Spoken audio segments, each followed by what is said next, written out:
Is Minority Whip Eric Cantor of Virginia joining us on set along with David Malpass. Good to have you back, Congressman. Good morning. Good to be with you. We may not get a positive number today, but there's an overwhelming sentiment that we might get one in the coming months. How does the Republican Party respond to something like that? Well, listen, most Republicans would say good movement is always better than job losses. But on the whole, I think Americans want to see us getting back to an era of job creation. And the way that we do that is to try and remove this environment of uncertainty that is surrounding this country and, frankly, affecting the job creators. You've got the overhang of the health care bill and the increasing costs that employers are going to face because of that. You've got increasing prospects for tax hikes on folks who make a good income. People who create jobs. You've got plenty of uncertainty now surrounding how much more Washington's going to spend and add to the deficit. This is what's really impacting the entrepreneurs who are going to bring us out of this recession. Yeah. The president is supposed to make that hard pivot to jobs starting today with this statement to the press this afternoon. If we get that, and if we get health care resolved somehow, we'll talk about that in a second, can that clear up this uncertainty that you speak of?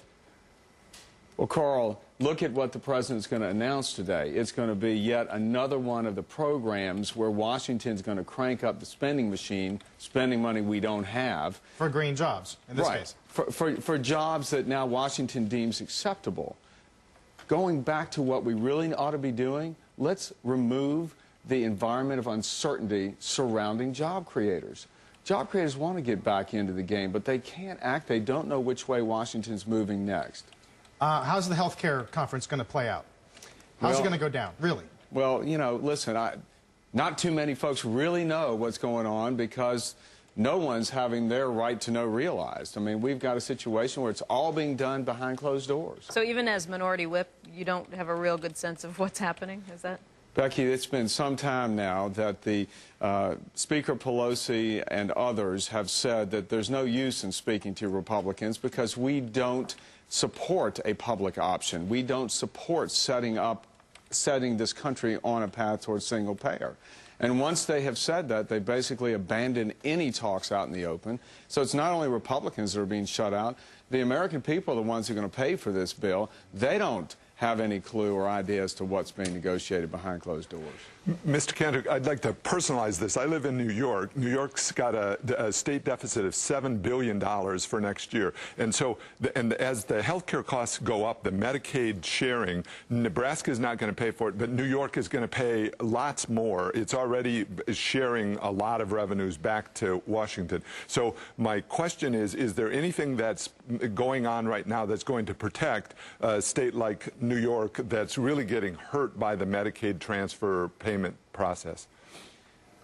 David, I think you look at Mayor Bloomberg and the statements that he's made and where he has come in the evolution of this health care debate. Initially, he was very excited and supportive of trying to do something. Lately, I think you have seen him and his leadership say, look, we can't afford the added costs that are going to be laid onto this city, this state, and the citizens here in New York. I mean, this, again, is a huge spending program that they are embarking upon in a health care bill that is not designed to reform the system. So not only is it going to end up costing the taxpayers of this country $1 trillion, we're not going to see any increase in quality.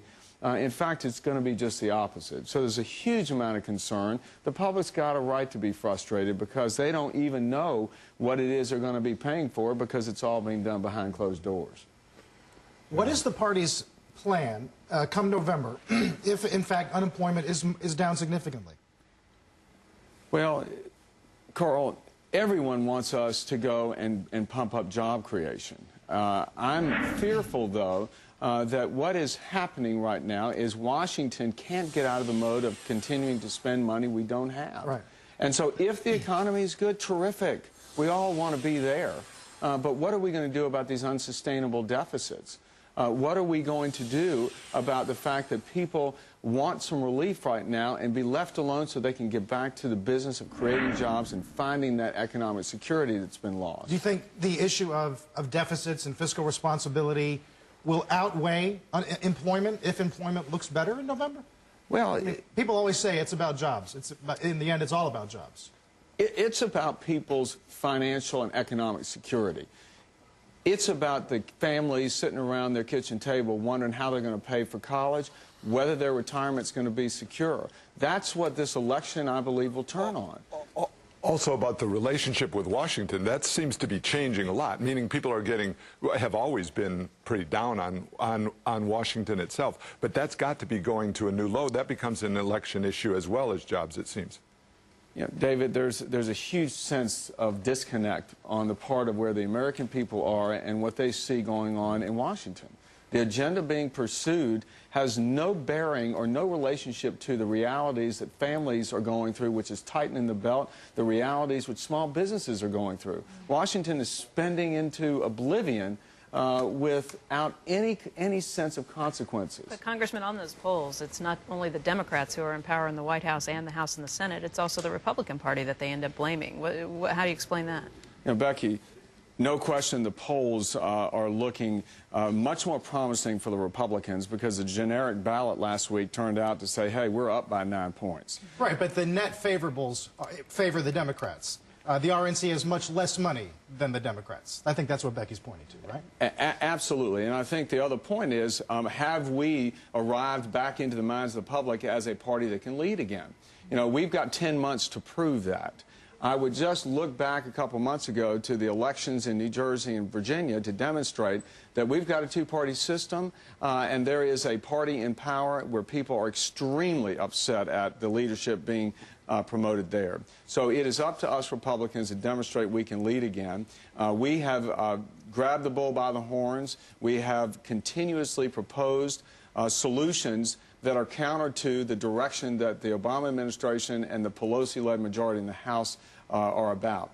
And again, 10 months is a long time from now, but we are seeing increasing momentum come our way. It usually takes the Republicans about 20 years to get people this mad. I mean, to do it in 8 or 9 months is... mad about job creation going positive, or mad about a 60% rally in the market? I'm serious. I know. I want to know as what mad as people were at Bush about, you name it, and throw the bums out, and the Iraq War, and the financial... I mean, can you believe where you're sitting now 8 months later in terms of polls? And I mean, it's pretty staggering, is it not? I think it's anytime you start talking about major change, as healthcare is, yeah. It's unnerving, especially when people don't know what's in it. The volatility in the cap and political trade. has gotten stimulus. It is stunning. It is absolutely stunning to see the turnaround in just a year where we are. And look, it's about a year, is it? Well, maybe from the inaugural. From the inaugural, it's 11 months. But look, I mean, you know, it is, if the markets come roaring back and we have a sustainable situation where folks, again, become comfortable about their jobs prospects and their portfolios and the rest, that's where we want to be. The policies that are being pursued in Washington, I don't believe, end up bringing us there. I didn't say anything through all of this. I know, because he was saying it all for you. You know, I have to recuse myself. But you saw the cover of this. I mean, yes, the Post has a great headline today. The Post is show stuff. President finally connects the dots. They want to kill us. He actually is now talking about we are at war again with Al-Qaeda. So we've renewed the war with terrorists, I guess now. Well, we reignited the war. I would think on national security he has impressed you more than he's disappointed you. Yeah, and you know, the guy that was still skiing was a Bush appointee anyway. Yeah. Did you see that? The guy, they call him Obama's man on security. Yeah. He was a Bush appointee anyway. It would change the market outlook if the president said the same thing about taxes, meaning that as tax rates go up, small businesses don't want to invest into that environment. That's what happened in 1936-37 when the Great Depression reignited because people were trying to tax their way down into the deficit reduction. We're at war with the taxpayer and small business. I think he has said that, right? We are at war. No. Congressman, it's going to be an interesting year. Please come back soon. Good to see you again, Congressman Eric Cantor. All right.